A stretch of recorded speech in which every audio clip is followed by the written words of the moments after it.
Tov, alors Baruch Hashem, nous allons rentrer dans le livre de Vaïkra, n'est-ce pas? Eh bien, cette semaine, et comme d'habitude, on va d'abord commencer effectivement à évoquer, eh bien, un enseignement très intéressant et très important du Shem Ishmael, du Admon Sochatchot. En fait, il y a une première question que j'ai envie un petit peu essayer d'aborder, c'est combien il est parfois, eh bien, difficile de prendre du recul, comme on dit, de lâcher du lest, d'avoir le sentiment que, eh bien, je puis dire, on s'annule devant la réalité.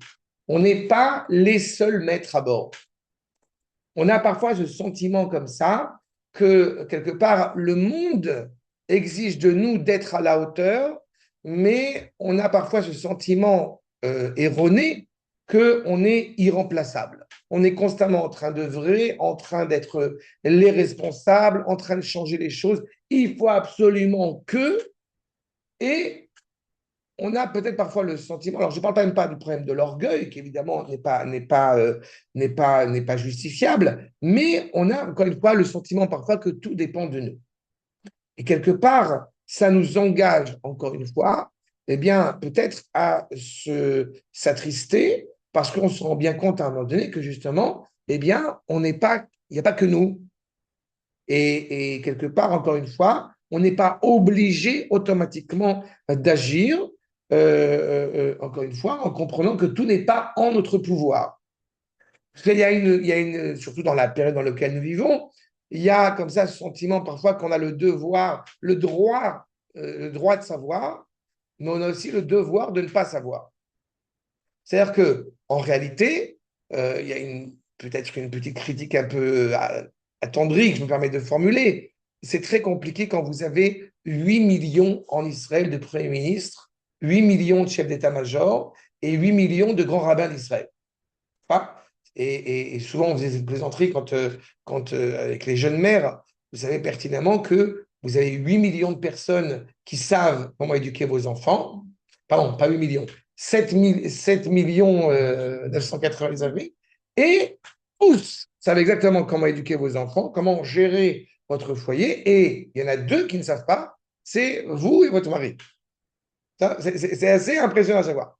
Et c'est cette même complexité-là. Parfois, la valeur, encore une fois, de savoir prendre du recul par rapport à la réalité dans laquelle nous vivons, quel que soit au niveau privé, au niveau politique, au niveau économique, au niveau spirituel, savoir prendre ce recul. Ceci étant dit, on a malgré tout un enseignement qui est bien connu dans le traité de Megillah, que vous avez en source numéro 1. Amar Rabbi Hanina, Kol haomer davar beshem omoro, mevi geoula laola. Donc d'un côté, je parle de prendre du recul, de savoir, encore une fois, de se reconnaître comme n'étant pas irremplaçable, et pourtant, la Gemara nous dit clairement que celui qui va rappeler un événement, on parle évidemment à ce moment-là de Esther, qui va rappeler au nom de Mordechai l'événement de Bigtan et de Teresh, et qui permet eh bien, d'accélérer, d'avancer la Géoula future. Donc on voit à quel point, bien évidemment, le fait de savoir aussi la valeur de la personne et l'investissement de la personne a un sens qui a un sens fondamental pour la Géoula, pour la délivrance du peuple. Et ça n'a pas de sens que au niveau national, même au niveau privé. C'est-à-dire que parmi les 48 valeurs, les 48 degrés d'élévation pour recevoir la Torah, pour pleinement acquérir la Torah, une d'entre elles, comme il vous est indiqué dans la Mishnah de Masechet Avot, Aomer Dava Beshem Omro.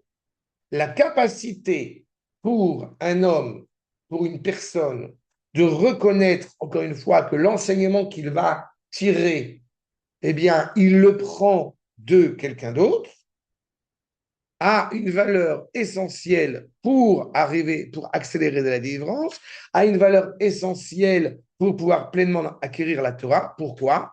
Parce que, en fait, c'est la capacité à m'annuler au profit de la vérité, au profit de quelqu'un d'autre.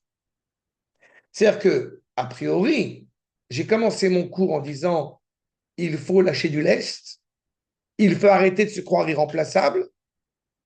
Et alors, dans ces premières sources que je vous rapporte, vous pourriez m'objecter en me disant, mais on voit dans la Gemara, on doit le traiter à vote, à combien il est important de rappeler la valeur de la personne. Donc, a priori, ça serait contradictoire avec ce que j'ai dit au tout début. En fait, non. Pourquoi? Parce que de la même manière que je me sais remplaçable, j'ai aussi l'humilité de connaître la valeur essentielle qui est la mienne. Vous avez je dirais, deux axes qui sont en parallèle.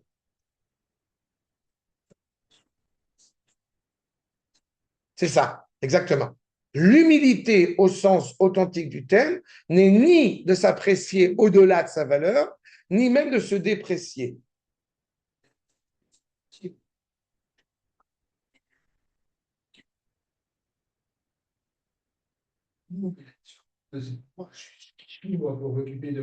Alors, ça aurait voulu dire qu'éventuellement, je serais déprécié. Sauf qu'on voit bien que Moshe, il est justement humble parmi toute l'humanité. Et donc, il n'est pas déprécié. Simplement, il a conscience aussi de l'envergure du projet et de la véracité du projet. Et même justement, comme j'ai coutume de l'expliquer, la valeur inestimable de Moshe fait qu'a priori, il sera incapable de parler avec le peuple. Et cette difficulté, elle est vraie. La preuve, c'est que Aaron va parler pour lui. Jusqu'au moment où on arrive dans le Sefer Devarim, où évidemment, il est en mesure de parler directement au peuple. Pourquoi? Pas parce qu'il a appris à parler, parce que le peuple, lui aussi, s'est élevé. C'est la génération qui rentre en Eretz Israël. Donc, elle est capable d'entendre des propos que la génération qui est sortie à peine fraîchement d'esclavage, elle n'est pas en mesure d'entendre. Mais en fait, le rôle qui est le mien, le rôle qui est en fait chacun entretenu par chacun d'entre nous, fait qu'effectivement, je ne suis pas irremplaçable, mais j'ai un rôle essentiel à tenir au nom de la volonté d'Akadosh Baruch Hu. Ce que j'ai l'habitude de rappeler sur ce propos, c'est les enseignements du Rav Kook dans Olat Raya sur la prière de la liturgie de Yom Kippourim, où on rappelle que je n'ai pas été, je suis poussière, et même si j'ai été créé, c'est comme si je n'avais pas été créé, et etc., etc. Et il rappelle un enseignement qui est très important, le Rav, sur le fait en fait, si j'avais été nécessaire à la génération qui a précédé la génération dans laquelle je me trouve, eh bien, je serais né à la génération précédente. Si j'ai éventuellement la possibilité d'être nécessaire à la génération suivante, alors je serai né à la génération suivante. Si je suis né en cette génération, ça veut dire que j'ai un rôle essentiel à accomplir qui va contribuer à l'avènement de la délivrance dans notre génération. Donc, c'est une problématique-là. Seulement, je ne le tire pas en mon nom propre. Je le tire au nom d'Akadosh Baruch Hu. Nous devons avoir en tête, comme il est indiqué, je vous l'ai rappelé ici, et ça revient maintes et maintes fois dans la paracha que nous avons traversée la semaine dernière, la dernière paracha du livre de Shemot, la paracha de Pekoudé, où il revient sans cesse, dans le camp numéro 3, Ka'asher Tziva Hashem et Moshe. Tout ce qui est assez significatif dans la paracha de Pekoudé, chaque ordre, chaque direction qui est annoncée de la part de Moshe pour l'édifice du Mishkan est annoncée en tant qu'ordre divin qui ne fait qu'accomplir. L'essentiel de cela fait que je m'annule devant Akadosh Baruch Hu, je m'annule en ne tirant absolument aucun orgueil dans ce que je fais et en ne prétendant pas être le seul maître à bord et en me démontrant comme étant irremplaçable. En revanche, je suis investi d'une mission que j'assume pleinement. Et quelque part, je me permets d'attirer votre attention sur le fait que c'est qu'en fait quand même très rassurant cette idée. Pourquoi je dis que c'est très rassurant? Parce qu'en fait, que pour ce qui nous occupe, qu'on enseigne la Torah à 3 personnes, à 300 personnes, la question, elle n'est pas là. La question est, je fais ce que j'ai à faire. Je fais ce à quoi j'ai été assigné. Et quelque part, ça veut dire que je ne suis pas en train d'être justement de me déprécier, ni d'être dépressif à l'égard du projet. Je m'investis pleinement pour sanctifier le nom d'Akash Borou, pour révéler le nom d'Akash Borou dans cette réalité-là, sans automatiquement, justement, essayer d'en tirer un orgueil qui serait totalement déplacé. En quoi cela est rattaché à notre paracha? Nous avons le privilège d'être le serviteur de Dieu. Nous avons le privilège d'être l'esclave d'Hachem. Si on s'arrêtait à être, mais t'es un esclave, ça serait dépréciatif. Sauf qu'on n'est pas n'importe qui. On est l'esclave d'Hachem. On est le serviteur d'Hachem.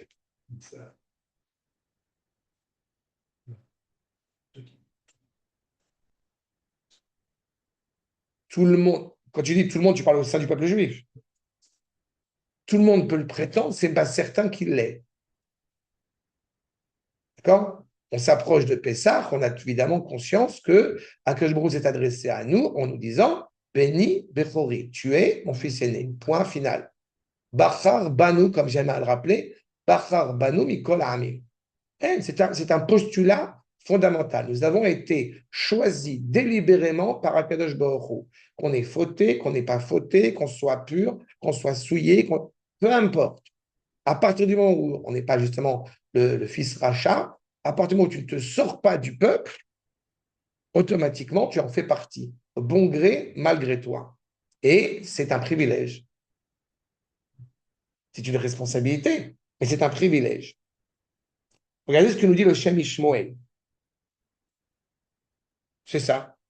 Mais c'est aussi une exigence qui est essentielle parce que en réalité, tu pourrais, du coup, puisque tu as le privilège d'être le serviteur de Dakadosh Baruch Hu, tu pourrais en tirer une exaltation maladroite, pour le coup, et faire quelque chose qui n'est pas exigé par Akadosh Baruch Hu.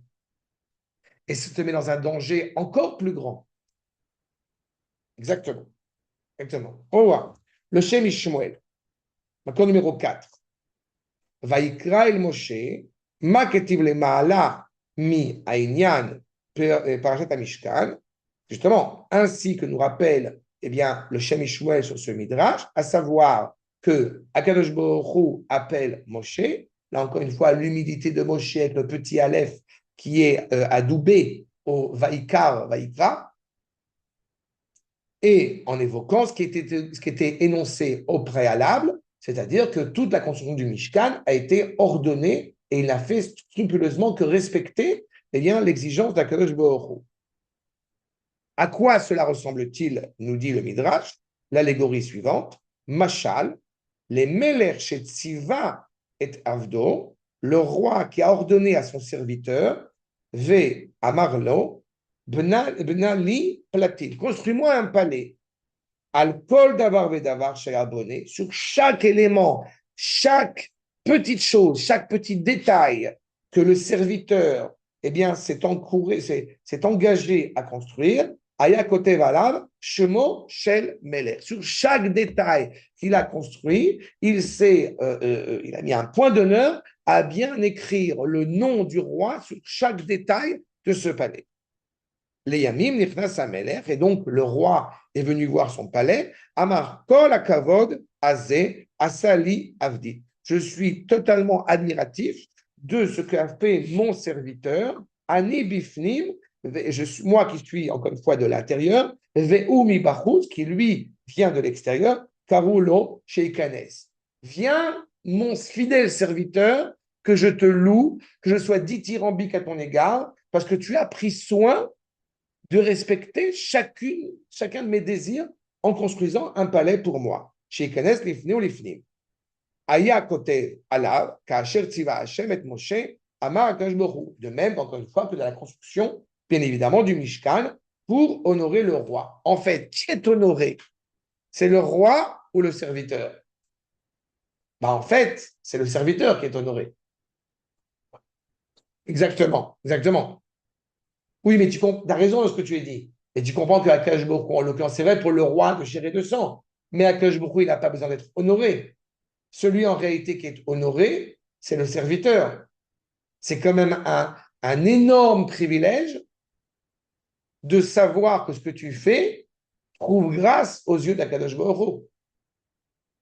C'est quand même un sentiment, encore une fois, profondément ému, profondément extraordinaire.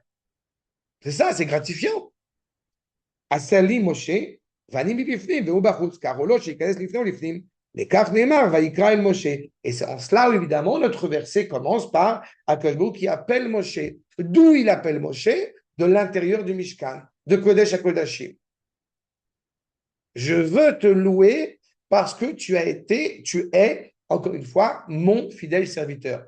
Et on n'est pas étonné de l'expression, puisque c'est ainsi que Akadosh Baruch Hu appelle Moshe Avdi.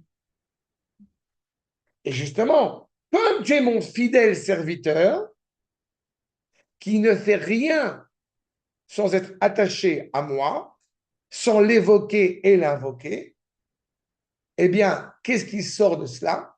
La Torah n'est pas appelée la Torah d'Hachem, la Torah est appelée la Torah de Moshe. Cette capacité à s'annuler totalement au profit de la vérité du projet divin. Mordechai, pour reprendre notre problématique de tout à l'heure, en aucun cas a voulu se mettre en valeur, en aucun cas a voulu, encore une fois, toute la dimension d'envoyer Esther, il n'a pas d'orgueil personnel. Sa volonté, encore une fois, n'est inscrite que aux yeux du peuple. Encore une fois, extérieurement, on pourrait se dire, je ne vais pas revenir sur Purim, mais on aurait pu se dire, extérieurement, bon, Mordechai, c'est un extrémiste, et il n'a qu'un seul but, c'est, encore une fois, créer des remous entre les Perses et Israël, alors que s'il s'était prosterné, s'il avait accepté l'idée d'un régime iranien, perse acceptable, eh bien, on n'aurait pas eu de problème. Non, il récuse. N'est-ce pas? Mordechai appartient à la tribu de Benjamin. Benjamin. D'accord? Qui est bien vivant. Bon, d'accord? C'est exactement cette problématique-là. Donc, on découvre à quel point, évidemment, encore une fois, de la même manière que Mordechai est investi d'une mission aux yeux du peuple et qu'il ne la récuse pas. Au contraire, il est engagé dans cela. C'est ça, exactement. Mais c'est essentiel. C'est-à-dire que ça serait de la fausse, comme j'aime à le rappeler, ça serait de la fausse modestie que de dire je ne sais rien, je ne fais rien. Depuis quelques années, ce n'est pas la prétention, encore une fois, d'avoir d'abord ni la science infuse, parce que j'ai travaillé et je travaille pour ça, mais j'ai cessé de dire que je ne sais pas grand-chose. Parce que j'ai cette petite prétention de dire, bah non, je sais quelque chose parce que j'ai capable de l'enseigner. En plus, pas toujours, pas dans tout, mais c'est gratifiant de savoir que on étudie et que notre objectif, c'est de transmettre cela, quelle que soit la méthode. Parler de l'intelligence artificielle, quelle que soit la méthode, avec, encore une fois, de savoir transmettre avec cette fougue, avec cette exaltation, encore une fois, la vérité de ce projet. Et donc, Yesh Le'avim, et c'est là évidemment que la question nous est interrogée, la question nous est posée, nous dit le Shem Ishmael, Yesh Le'avim, Mawa Kavod, quel est l'honneur? Shenirtav al kol davar ka'asher tziva Hashem et Moshe. Qu'est-ce que, encore une fois, où est là l'expression de respect, de dignité, de s'être, encore une fois, de s'être engagé à faire, de rappeler que chaque élément du Mishkan a été fait selon l'ordre d'Akadosh Baruch Hu. Comme tu as dit, on tira un profit. Qu'est-ce que je vais en tirer de cela? Si je parlais comme un homme occidental comment dirais-je, ou un businessman roux. Non? Veki, oui, j'ai visé personne, c'est juste, j'ai dit roux. Veim lo ayakote lo yamuvan. Puisque, encore une fois, on aurait pu se dire, est-ce qu'il serait envisageable que Moshe ait fait quelque chose qui ne soit pas en Bluetooth, qui ne soit pas en direct lien avec Akadosh Baruch Hu? S'il n'avait pas écrit, Veim lo ayakote on aurait pu penser une seule seconde que la Torah, tout ce que fait Moshe, n'est pas directement ordonné par Akash Baruch Hu. Mitzvah, Gam les Dorot. En fait, c'est pas seulement à l'égal de Moshe, c'est pas seulement au niveau de Moshe qu'il est impératif d'indiquer que tout ce qu'il a fait était motivé par l'ordre divin. Mais c'est un enseignement pour toutes les générations. Qu'ils ne viennent pas à l'idée de quelqu'un, n'est-ce pas, que comme j'aime tellement Akadosh Baruch Hu, eh ben, je ne vais pas faire 4, minimes, 4 espèces pour Sukkot, je vais en faire 5. C'est pas? Ça serait super dangereux. Véniré, déniré, déiné, assurat ashechina. Voyons que la représentation, la révélation, la présence d'Akadosh dans le Mishkan, Aliédé Maase Bassar Vadam, ce qui pourrait sembler étrange, comment est-ce qu'un être de chair et de sang est capable, grâce à lui, par son biais à lui, de permettre d'être l'expression la plus optimale de la révélation de la Kadosh Baruch Hu. C'est ça toute la problématique. Ce que nous avons, nous, le peuple juif, cette prétention. Je n'ai pas compris. Vous, peuple juif, vous prétendez que vous connaissez la volonté d'Akadosh Baruch Hu? Réponse, oui. On ne la prétend pas, on le sait. C'est extraordinaire, mais ça interroge. Je vous rappelle la Jordanie qui avait dit que Jérusalem doit être une ville internationale parce que c'est la ville de Dieu. Et donc, elle doit appartenir à personne. Alors, il a raison sur la première partie de la phrase. D'accord? Jérusalem est la ville d'Hachem. Et c'est parce que c'est la ville d'Hachem que c'est la ville de David. Et c'est inévitable. Okay? C'est entre parenthèses que, grâce aux Iraniens, eh bien, en cette période du Ramadan, les Arabes ne peuvent pas monter sur le mont du Temple. Ce qui est déjà une bracha en tant que tel. Donc, merci les Iraniens.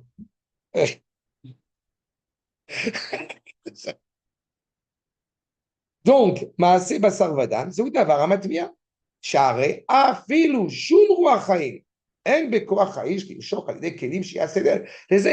ne peux pas prétendre une seule seconde en tant qu'être de chair et de sang, être matériel, même pas un souffle, même pas en rêve, un ange tutélaire, par exemple, pourrait prétendre à accomplir la volonté d'Akadosh Baruch Hu, si ce n'est du fait qu'il ne soit pas animé par un libre arbitre et qu'il ne soit que l'ouvrier, si je puis dire, le plus aiguillé, le plus orienté de la part d'Akadosh Baruch Hu. Donc jamais on pourrait penser, à titre personnel, je sais ce que veut Dieu. Okay? D'autant plus, encore une fois, la révélation du projet divin. Ava la terutz mouvan. Mais en fait, on doit bien comprendre eh bien, cette expression, ce prétexte qui est ici évoqué. En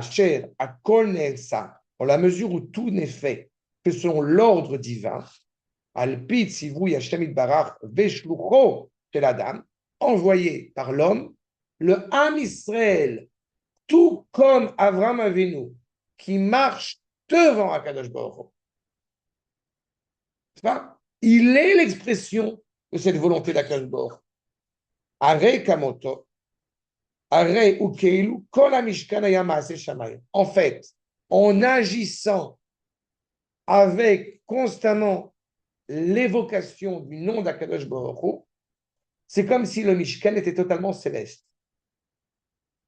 Quand un soldat va utiliser un M16, quand un pilote va voyager et balancer une bombe en Iran, eh bien, l'idéal, c'est qu'il soit conscient qu'il ne fait qu'accomplir la volonté du projet divin. Et ça ne déprécie absolument pas le pilote, au contraire. Exactement. Ça met en valeur le sens profond, par exemple, de sa mission, de la guerre que nous menons. C'est ce que j'allais te dire. Mais même s'ils n'en étaient pas conscients, même s'ils n'en étaient pas conscients, il n'en demeure pas moins, exactement, il n'en demeure pas moins que nous, on le sait. On sait que c'est un chaliach, c'est un envoyé d'Akadosh Baruch Hu. Et évidemment, quand malheureusement, il a tendance à vouloir s'approprier cette dimension-là, ça tombe dans l'orgueil et ça a une répercussion malheureusement dramatique. Deux personnes que tu as citées tout à l'heure qui ne sont pas du tout motivées par l'orgueil, mais qui malgré tout, c'est là où c'est vraiment très pointilleux. Quand on est motivé par une exaltation aussi juste, aussi noble soit-elle, elle peut s'avérer aussi dangereuse. Comme il est bon de rappeler, est-ce que nous devons servir à Akadosh Baruch Hu avec un amour exalté, sans limite, ou avec une peur constante? Réponse, ni l'un ni l'autre. Justement, mais j'ai fait exprès, tu as raison, c'est les deux, mais dans le sens cohérent. C'est-à-dire un amour véritable d'Akadosh Baruch Hu et aussi une crainte révérentielle dans la volonté du roi. Tu ne peux pas servir Akadosh Baruch Hu si tu es dans la peur constante. La peur est une maladie. Non. Ça, tu as compris, la crainte révérentielle. Mais ce n'est pas la même chose.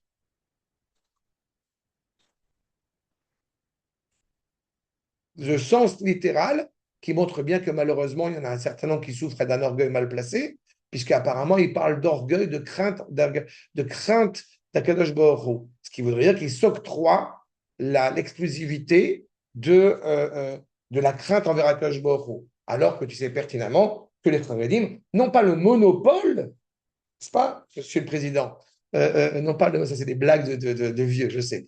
D'accord. Ils n'ont pas le monopole de la crainte révérentielle envers Akadosh Baruch Hu. C'est pas exactement. C'est absolument absurde. On est tous animés à la base, degré ou de force, révélé ou intérieur, cette crainte révérentielle envers Akadosh Baruch Hu.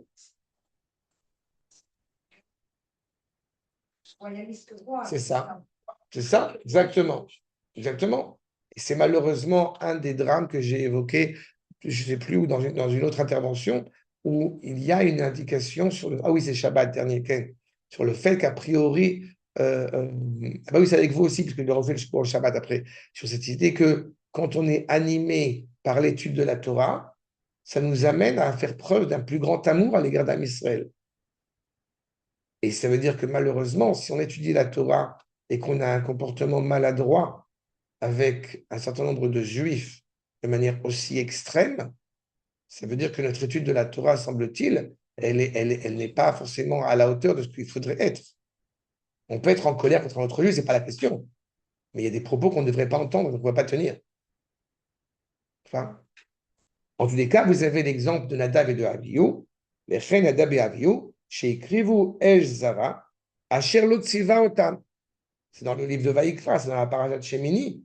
Nadav et Avihu, justement, à l'inauguration du Mishkan, il y a une telle exaltation et le peuple n'est pas à la hauteur de cette exaltation. Donc, tu fais un acte individuel, personnel, qui ne peut que se terminer en quelque chose de catastrophique. Et la grandeur de Aaron, je vous rappelle, c'est d'être capable, et Dieu sait combien c'est difficile, d'être capable à ce moment-là de se tenir debout et de se taire. Aaron n'est pas en train de se tourner vers Akash Borou en lui demandant mais pourquoi? C'est quand même assez impressionnant. On parle de ses deux fils quand même. Cette capacité-là, et Dieu sait combien elle est délicate et elle est douloureuse. Mais le fait est, c'est qu'effectivement, Nadav et Avihu, aussi grand soit-il, aussi enivré de Torah soit-il, pour reprendre l'expression du Midrash. Et pourtant, Veino Mouval, Ine, Share Em Idkavnu, la mitzvah. Nadav et Avihu sont des hommes d'une élévation extraordinaire. Ils auraient pu facilement remplacer Moshe et Aaron. Ils ont pensé, en agissant comme cela, à vouloir faire une mitzvah. Et pourtant, du fait que Akash Bokhu ne les ait pas ordonnés et qu'ils n'étaient pas nommés comme étant les envoyés d'Akash Bokhu,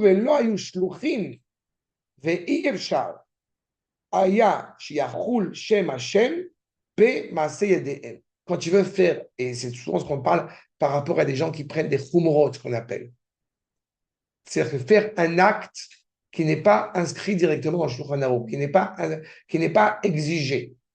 Tu veux le faire, ça n'engage que toi. Sois très prudent quand tu fais un acte pour les implications qu'ils peuvent avoir. Par exemple, nous avons l'habitude, on s'approche de Pessah, en famille, de ne manger que de la matzah shmura toute la semaine. Ça, c'est une khumra. Tu n'as pas d'obligation de manger de la matzah khumra, la matzah shmura, la matzah shmura toute la semaine. Le soir du Seder, on mange de la matzah shmura faite main.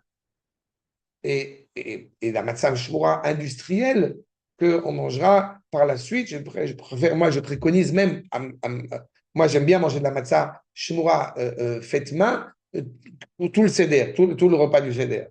Mais pendant la semaine, je mangerai de la matzah shmura industrielle, même si j'aime la matzah shmura aussi faite main. Mais il n'empêche que ce n'est pas une exigence. Et donc, si on le fait, bon, c'est enregistré, c'est diffusé. Donc, je vais presque dire c'est un peu embêtant, mais le fond, pas avoir honte. Mais je ne suis pas en train de dire de prôner acheter de la matzah shmura. Exactement. Exactement. Et cet engagement-là, il faut le faire de manière très prudente, parce que justement, si ce n'est pas motivé, si ce n'est pas envoyé par Akash Boko lui-même. Et encore une fois, c'est à cela où Nadav Avihu, aussi grand soit-il, il ne pouvait pas se permettre de faire, encore une fois, cet acte-là, à la différence de Moshe, qui lui, justement, est totalement dévoué. Et encore une fois, il faut être dévoué d'un côté, et que cette dévotion, elle soit pleinement reçue par le Créateur. Il y a un enseignement que transmet le Maharal quand on parle effectivement de Yehoshua comme étant élève de Moshe. Il ne suffit pas d'être élève d'eux, il faut être en mesure que le Rav en question te reconnaisse comme étant ton élève. D'autant plus quand on parle, encore une fois, entre Akadosh Baruch Hu et Moshe, ou entre Moshe et Yehoshua. Donc la présence d'Akadosh Baruch Hu, encore une fois, a priori, ne peut pas se trouver dans un être de chair et de sang, sauf si, encore une fois, eh bien, il a été nommé lui-même par Akadosh Baruch Hu, et qu'on insiste, et que, encore une fois, et qu'il est presque envie de dire que Moshe soit têtu, tu aurais pu dire une seule fois dans la parole de Pekoudé que chaque élément du Mishkan soit fait selon Akadosh Baruch Hu. Non, écrit, répète. Jusqu'à ce que cela, encore une fois, soit bien entendu, pas seulement par Moshe, parce que Moshe, c'est une évidence, mais pour le peuple lui-même, pour une indication pédagogique pour les générations à venir. Et c'est intéressant ce commentaire, cette remarque, parce qu'on aurait pu arriver à la conclusion de se dire qu'en réalité, les deux dernières parachiotes du livre de Shemot, elles sont inutiles. On a déjà eu la paracha de Teruma et Tetzavé. Donc on sait comment construire le Mishkan. Qu'est-ce que ça vient ajouter? Ben, ça vient ajouter beaucoup de choses. Il ne suffit pas, encore une fois, de parler de technique, ce qui éventuellement pourrait être ton Teruma et Tetzavé. Il importe de parler aussi dans la manière de le faire, dans la manière d'être. Et encore une fois, d'être toujours attaché à Akadosh Baruch Hu. Regardez la fin de ce que nous dit le Shem Shmuel. C'est pour ça qu'il a inscrit en chaque chose selon l'ordre d'Hachem. Kacher tziva Hachem et Moshe. Je me permettrai même d'ajouter à titre personnel, tziva Hachem et Moshe.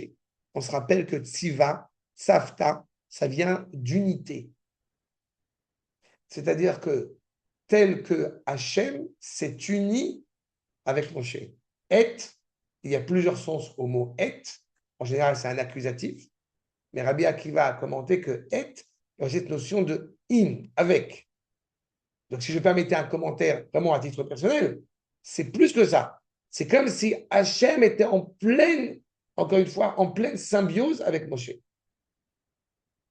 Et c'est arrivé, regarde, c'est arrivé plusieurs fois dans l'histoire où Moshe a pris des décisions personnelles que Akadosh Baruch Hu ne lui a même pas demandé et il a validé. Sur quoi? Sur le 1? Oh, les explorateurs, t'as oublié. T'as oublié. Là. Non, c'est un petit méchila. J'ai pas dit de ça. Les explorateurs, c'est la question que pose Maran Bet Yosef. J'avais cité ça. C'est extraordinaire. Le Rav Yosef Karo, vous savez qu'il a eu des commentaires, il a eu des questions qui s'est posées, et il y a, d'une certaine manière, un Maguide, un ange tutélaire, qui lui a répondu en pleine nuit à ces questions qui se posaient. Et il en a fait un livre qui s'appelle Maguide Mishneh. Et la question des explorateurs, avant d'interroger les 10 explorateurs, pourquoi est-ce qu'effectivement ils ont refusé, ils ont trouvé des mauvais prétextes pour ne pas rentrer en Eretz Israël, le Maran Bet Yosef demande, mais pourquoi Moshe, dès le départ, tu les as envoyés? Et en fait, je raconte dans un cours, j'ai fait un cours sur Parashat Lecha, l'occasion, tu pourras le revoir avec le pouce bleu, et j'évoque cette idée que dit le Rav, euh, qu'en fait, Moshe savait pertinemment qu'à cause des impairs du peuple, on n'était pas digne de rentrer en Eretz Israël. Et il a envoyé volontairement des explorateurs pour qu'ils reviennent. D'ailleurs, il les a encouragés. Il leur a dit, allez voir s'il y a des bons arbres, n'est-ce pas? Et des bonnes terres fertiles pour qu'ils reviennent en disant du bien d'Eretz Israël. Et en fait, grâce à cela, même si on n'était pas méritant de rentrer en Eretz Israël, en disant du bien d'Eretz Israël, on serait devenu méritant de rentrer en Eretz Israël. C'est pour ça que justement, Shlach Lecha, a priori, c'est Moshe qui a pris la décision d'envoyer, mais en comprenant en réalité eh bien, la valeur d'envoyer ces explorateurs. Pas mal, hein? Ça, c'est Rabbi Yosef Karo. Mais le fait est, c'est que voilà, si vous me chauffez avec Israël, on est parti. D'accord? Kacher Tziva. Et c'est Rabbi Yosef Karo. Là, on va pas m'accuser de sionisme ou de ça. C'est Rabbi Yosef Karo, ça va? En plus, c'est un ange tutélaire. L'euro, chez Kol Mashiwasa, montrer que tout ce que fait, encore une fois, ce qu'a fait Moshe, Hachem Idbarachwa aussi. En fait, tu n'es que le médiateur. Et que Dieu préserve. Il n'est que médiateur au sens où on l'entend, et certainement pas, comme l'a cru les gens qui étaient sortis d'Égypte, n'est-ce pas, et qui ont divinisé Moshe. C'est ça toute la frontière qui est très mince. Chez la dame Kamoto. En fait, tu es un envoyé comme lui. Vous savez pertinemment que quand on parle d'un chaliar, et on n'est pas chaliar pour toute chose, mais vous savez pertinemment quand on parle d'un chaliar, d'un envoyé, alors c'est comme si c'est moi qui l'avais fait. Par exemple, quand Eliezer va aller chercher Rivka, il est envoyé d'Avram. Quand Eliezer revient en Eretz Israël, Rivka, elle est déjà mariée. Elle est mariée à qui? Elle est mariée à Yitzhak. Mais il n'a pas encore vu Yitzhak. Tu es marié.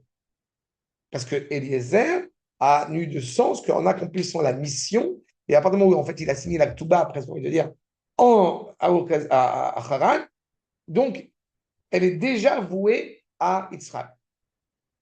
Shaliach. Il est comme si c'était Yitzhak qui était là-bas. Ou mi beladeh et sans cet envoyé, cette mission, et Meuma. S'il n'avait pas été investi par cette mission, il n'aurait en aucun cas bougé. Encore une fois, il n'est pas séparé d'Akadosh Baruch Hu. Et c'est toute la grandeur, encore une fois, la révélation d'Akadosh Baruch Hu, Zeu Kevodo Shel Makom, Shakol Batel Lavid Bar Betachil. Tout est abrogé, tout est annulé devant lui. Ça veut dire, ça me rappelle un enseignement que j'ai suivi cette semaine auprès du Rav David Jami, à partir de Enaya, dans le Rav Kook, sur le fait d'avoir des grandes aspirations.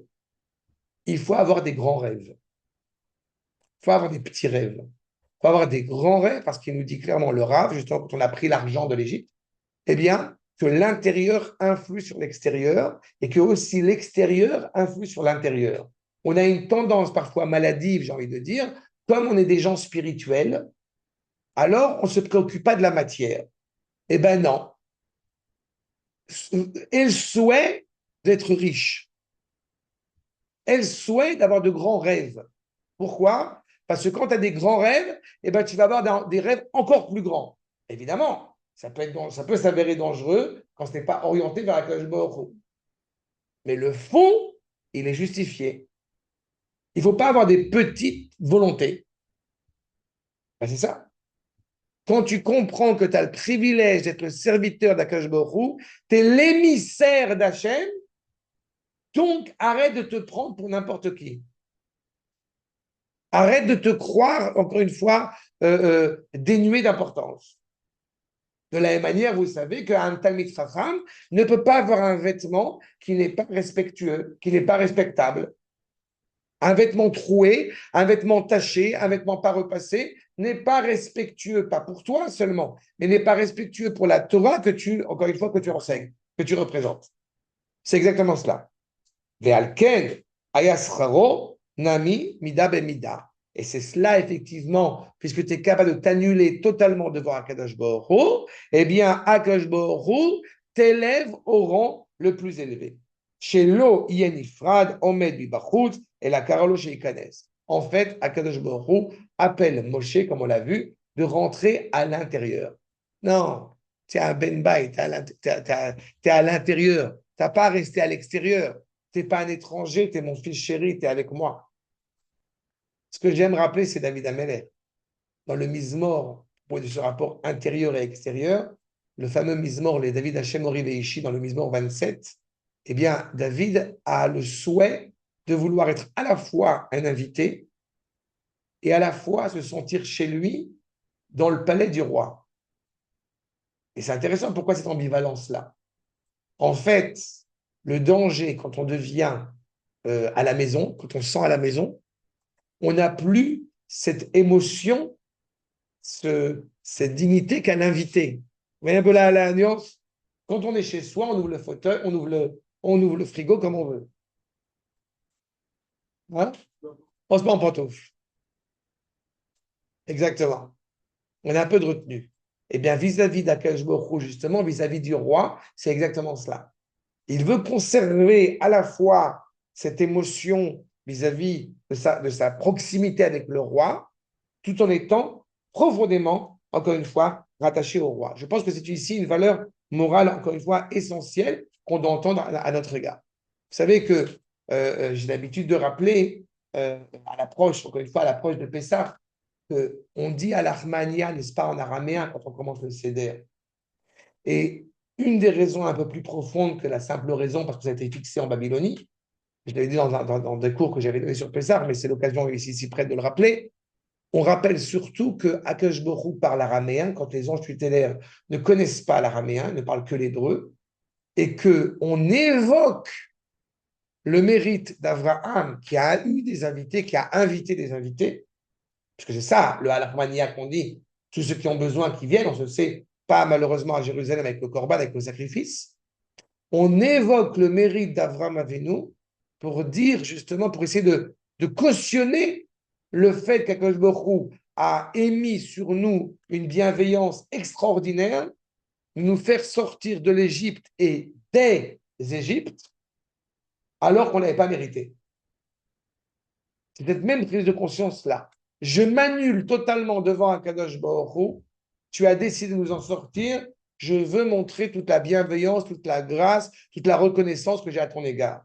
Moshe, il a beau être élevé au numéro 1, malgré tout, il ne se sait pas autre que le serviteur de Moshe, d'Akadosh Baruch Hu. Atkan.